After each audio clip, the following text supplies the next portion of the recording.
Shalom, bom dia. Vamos para o devocional da manhã? Glória a Deus. Evangelho escrito por João, capítulo número 6. Iremos ler agora do versículo 10 ao versículo 27. Então vamos lá. Evangelho escrito por João, capítulo 6, versículo 10. E disse-lhe Jesus: Fazei os homens assentarem. E havia muita grama naquele lugar. E assim os homens se assentaram, em número de aproximadamente 5.000 homens. Versículo 11. E Jesus tomou o pão, e havendo dado graças, ele distribuiu para os discípulos, e os discípulos para os que estavam assentados, e do mesmo modo os peixes, quanto eles queriam. Aqui nós observamos que Jesus Cristo fez aquele milagre da multiplicação dos pães e dos peixes. E olha só, Jesus Cristo fez o milagre e deu aos discípulos. E os discípulos repartiram para a multidão. O que isso nos traz? O que Jesus Cristo deu a mim, eu tenho que repartir com todos vocês.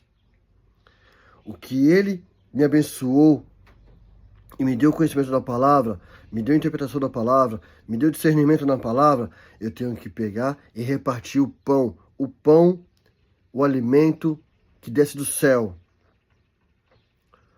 O pão vivo que desce do céu, que é Jesus Cristo. Eu tenho que levar ele para vocês, para todos vocês. E assim, todos serão cheios do que é eterno. Logo, logo nós iremos observar sobre isso. Versículo 12. E quando estavam saciados, eles disse aos seus discípulos: recolhei os pedaços que sobram, para que nada se perca. Ó Jesus Cristo, também aqui focado em não desperdiçar nada. Versículo 13. Recolheram, pois, e encheram 12 cestos de pedaços dos 5 pães e da cevada, que sobejavam aos que haviam comido. Versículo 14. Então, vendo aqueles homens o milagre que Jesus tinha feito, diziam: este é verdadeiramente o profeta que devia vir ao mundo. Muitas das vezes muitas pessoas só crêem que Jesus Cristo é o verdadeiro Filho de Deus por causa de milagres. Não pelo que ele disse, mas sim pelo que ele fez. Nós não podemos crer em Jesus Cristo unicamente somente porque ele faz milagres. Nós temos que crer pelo que realmente ele é, pelo que verdadeiramente ele é e pelo que ele fala ser. Nós temos que acreditar que ele é o Filho de Deus, não pelo que ele pode fazer, o que ele fez, o que ele vai fazer, mas sim pelo que ele é. Ele é o verdadeiro Filho de Deus. Versículo 15. Percebendo, pois, Jesus que estavam prestes a vir e levá-lo à força para fazer um rei, ele partiu novamente sozinho para o monte. Veja, Jesus Cristo não quis holofote. Muitas pessoas querem se vangloriar das coisas que fazem, querem holofotes em cima delas, querem reconhecimento. Jesus Cristo aqui se escondeu, mesmo mediante daquela multidão, ele fez aquele grande milagre, ele não procurou status para ele. Não busque status para você, não busque vanglória para você. Versículo 16. E chegando à tarde, os seus discípulos desceram para o mar. Versículo 17. Entrando no barco, foram para o mar em direção a Cafarnaum. E já era escuro, e Jesus ainda não tinha vindo até eles. Versículo 18. E o mar se levantou, porque um grande vento assoprava. Versículo 19. E tendo, pois, remado uns 25 ou 30 estádios, eles viram Jesus andando sobre o mar. E aproximando-se do barco, eles ficaram com medo. Versículo 20. Mas Jesus lhe disse: sou eu, não temais. Versículo 21. Então, eles de boa vontade o receberam no barco, e imediatamente o barco chegou à terra para onde iam. Versículo 22. E no dia seguinte, quando a multidão que no outro lado tinha ficado, eles viram que não havia ali nenhum outro barco, exceto aquele no qual os seus discípulos haviam entrado, e que Jesus não entrara com seus discípulos naquele barco, mas que os seus discípulos tinham ido a sós. Versículo 23. Contudo, outros barcos haviam chegado de Tiberíades, para perto do lugar onde comeram o pão, após o Senhor ter dado graças. Versículo 24. Portanto, a multidão, vendo que Jesus não estava mais ali, nem os seus discípulos, eles também embarcaram e foram para Cafarnaum em busca de Jesus. Olha só, o povo viu aquele grande milagre. E Jesus Cristo multiplicou os pães, multiplicou os peixes e eles se alimentaram. Uau! Eles falaram, uau, é o Messias. Esse é o Messias. Esse é o verdadeiro profeta que devia vir. E quando chegaram lá, não encontraram Jesus. E foram em busca de Jesus. Mas vejam bem, eles foram em busca de Jesus. Mas vamos ver o porquê que eles foram em busca de Jesus. Versículo 25. E achando-o no outro lado do mar, eles disseram, Rabi, ó, já é um reconhecimento de mestre, já chamando ele como mestre.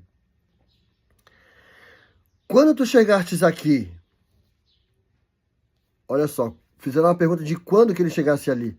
Ué, se ele não estava lá do outro lado, quando eles chegaram após outro dia, é sinal que Jesus chegou ali o dia seguinte. Mas é uma pergunta para poder puxar conversa com Jesus. Versículo 26. E Jesus respondeu, disse-lhes, na verdade eu vos digo, que me buscais, não porque viste milagre, mas porque comestes do pão e vos saciaste. Jesus Cristo, sendo onisciente, viu a intenção do coração deles. Vocês não estão me procurando porque vocês vistem os milagres. Vocês estão procurando porque eu saciei a fome de vocês. E aí Jesus Cristo, ele dá aqui um direcionamento no versículo 27. Trabalhai não pela comida que perece, mas pela comida que dura para a vida eterna, a qual o Filho do Homem vos dará, porque a ele Deus, o Pai, o selou. Olha só, quando Jesus falou assim, ó, trabalhai não pela comida que perece, mas pela comida que dura para a vida eterna. Jesus está falando assim, ó, vocês se esforçaram para atravessar do mar de Tiberíades para vir até aqui a minha, Cafarnaum. Era uma distância longa, praticamente aí uns 7 quilômetros de navegação. Então eles se esforçaram. E Jesus falou assim, ó, mas vocês se esforçaram pela comida terrena. Vocês têm que se esforçar pelo que eu quero te dar para vocês eterno, que é a vida eterna. E assim somos nós. Nós temos que se esforçar pela vida eterna que Jesus Cristo quer nos dar. Ele morreu na cruz para nos dar a vida eterna. E o nosso interesse tem que ser por isso, pela vida eterna, pela eternidade. Não pelas coisas que vão ficar aqui na terra e vão se acabar. Porque ele falou, ó, trabalhai não pela comida que perece, mas pela comida que vira, para a comida que dura a vida eterna. Eternidade. Temos que nos esforçar pela eternidade. Busque todos os dias comunhão com Deus pela eternidade. Pelo que Ele é o Salvador, Ele é o nosso justificador, Ele pagou o preço pelos nossos pecados. Ó Eterno Deus Todo-Poderoso, eu te peço, Senhor, que Teu Espírito Santo, meu Pai, venha fluir em nós e nos convencer, Pai, todos os dias a buscar a Ti pela eternidade, Pai. Não pelos bens materiais deste mundo, mas sim pela vida eterna que está em Cristo Jesus. Ó Senhor, eu te peço, Pai, ensina-nos a buscarmos todos os dias a Tua comunhão, Pai. Manter comunhão contigo, Senhor. Pelo Teu Espírito Santo, pela Tua palavra, que é a vida eterna, Senhor. Eu te peço em nome de Jesus Cristo, Pai. E perdoa-nos, ó Deus, se tenhamos Te buscado por as coisas terrenas, Pai. Pelas coisas, Senhor, que são vãs. Perdoa-nos, ó Deus. E ajuda-nos, ó Deus, a compreender, a buscar Ti pela eternidade. Eu te peço em nome de Jesus Cristo, Senhor. Amém. Darei a bênção sacerdotal. O Senhor te abençoe e te guarde. O Senhor faça resplandecer o seu rosto sobre ti e tenha misericórdia de ti. O Senhor levante o seu rosto sobre ti e te dê paz. Darei também a bênção apostólica, a graça do Senhor Jesus Cristo e o amor de Deus e a comunhão do Espírito Santo seja com todos vós. Amém. Shalom. Deus te abençoe.